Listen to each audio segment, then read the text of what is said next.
Is a wad promise binding in Islamic finance?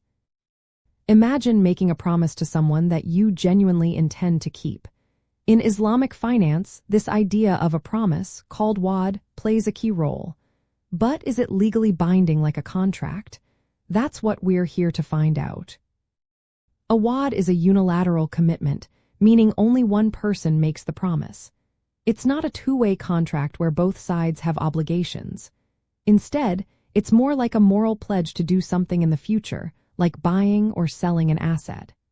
Islamic law treats wad as a serious moral duty, emphasizing honesty and trustworthiness.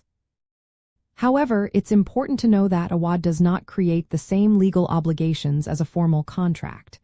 It's more flexible and less detailed. For example, it doesn't specify exact prices, delivery dates, or payment terms. Still, in practice, Islamic finance institutions often treat a wad as binding if it's made clearly and sincerely. Islamic jurists agree that breaking a wad without a valid reason is not allowed. Doing so is considered dishonest and goes against Islamic ethics.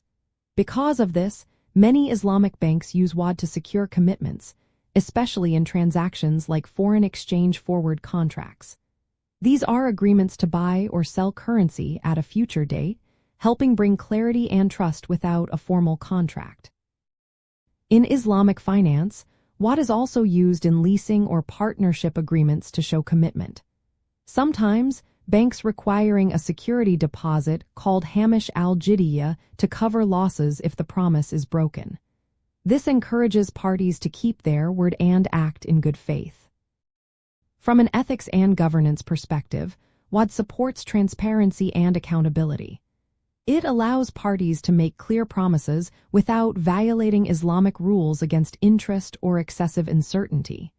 When made with sincerity, a wad promotes trust and moral responsibility. So, while a wad isn't a contract in the strict legal sense, it is often treated as binding in Islamic finance if the promise is clear and made with good intentions. It helps ensure parties act honestly and uphold their commitments, aligning with Islamic principles of ethics and good governance.